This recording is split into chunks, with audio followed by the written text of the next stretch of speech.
The Valley is mourning tonight as an Apache Junction police officer has died after being shot in the line of duty. This is 12 News at 10 o'clock. I'm Rachel Cole. Officer Gabriel Fazio was given a police escort from Banner Desert Medical Center to the Maricopa County Medical Examiner's office this afternoon. That's where we find 12 News journalist Gabriela Becerra tonight with how Officer Fazio is being honored. Well, Rachel, Officer Gabriel Fazio died around 1 o'clock this afternoon after a nearly week-long fight to survive. We're told he was surrounded by his friends and family. Chief Michael Pooley tells us his entire department and the surrounding community are left heartbroken by this loss. A silent salute for fallen Apache Junction police officer Gabriel Fazio before his brothers and sisters in blue escorted him from Banner Desert Medical Center to the Maricopa County Medical Examiner's office Sunday afternoon. He was one of my favorites. I loved that guy. Absolutely just love Gabriel. Fazio, a 4-year veteran with AJPD, was responding to a road rage call last Monday when the suspect, identified as 37-year-old Roger Nunez, allegedly shot at officers, striking Fazio in the face. Officers fired back and shot Nunez. Fazio was taken to the hospital where he fought hard to survive, but his injuries were too severe. We were able to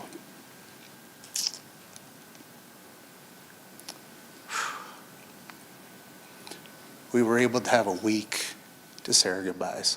Fazio leaves behind a wife, 2 kids, and a grandchild. His dad and his mom are crushed. His wife is devastated. His kids are lost. Born in Mexico, Fazio dreamed of moving to the United States and becoming a police officer. He achieved his goal in 2020 after graduating from the Phoenix Police Academy and becoming a patrol officer for AJPD. Chief Michael Pooley says Fazio quickly became the heartbeat of their department. He loved everything about the city of Apache Junction, and he loved, more than anything, putting this uniform on every single day. Mayor Chip Wilson tells me the entire community shares the grief of this loss. We never thought that this would happen, and now we're here and we're working through it. This is the first line of duty death at the hands of a suspect in Apache Junction. The last death in the department was in 1987 during a training incident. It's been a long time since we've had any real incidents in our community, and it's something that you don't expect in our community. Nunez is still in the hospital and is now expected to face a murder charge. Pinal County Attorney Brad Miller tells us in part, quote, "I want to make it clear. My office will pursue justice in this case with the full force of the law. The individual responsible for this heinous act will be held fully accountable." Fazio's passion was his police work. He just was so proud of it. But Pooley says Fazio didn't do it for himself.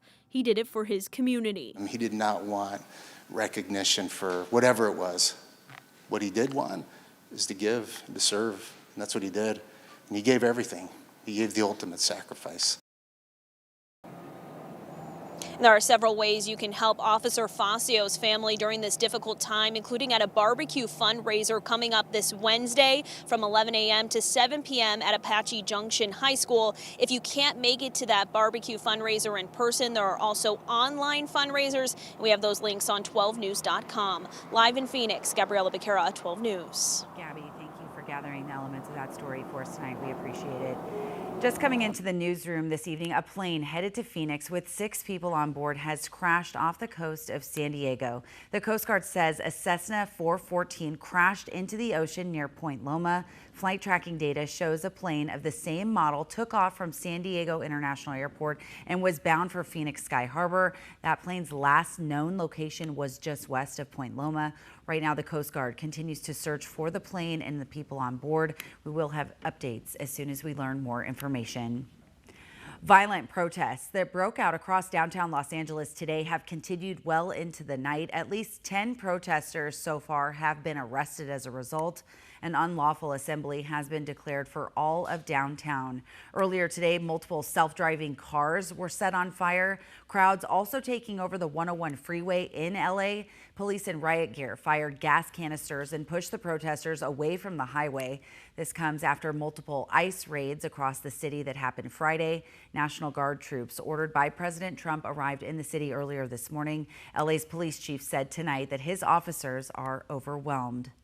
And a protest also happening here in Phoenix, but remained peaceful. Police say the group marched through downtown, and as you can see, dozens of people holding signs and waving flags.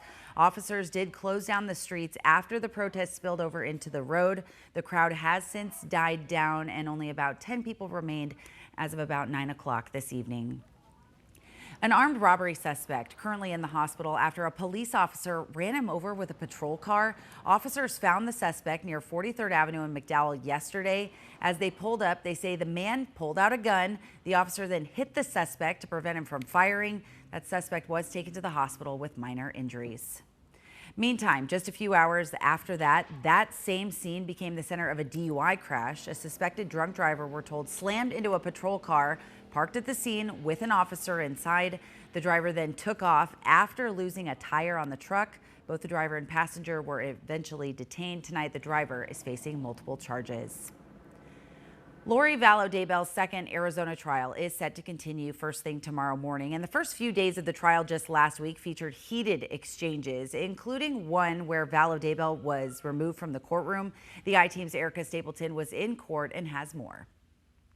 Truly a jaw-dropping moment in court when Lorie Valow Debel was arguing with the judge, and the judge told the deputy to take her out. And if I open the door, do I get a hearing? We stop trial and I get a hearing on...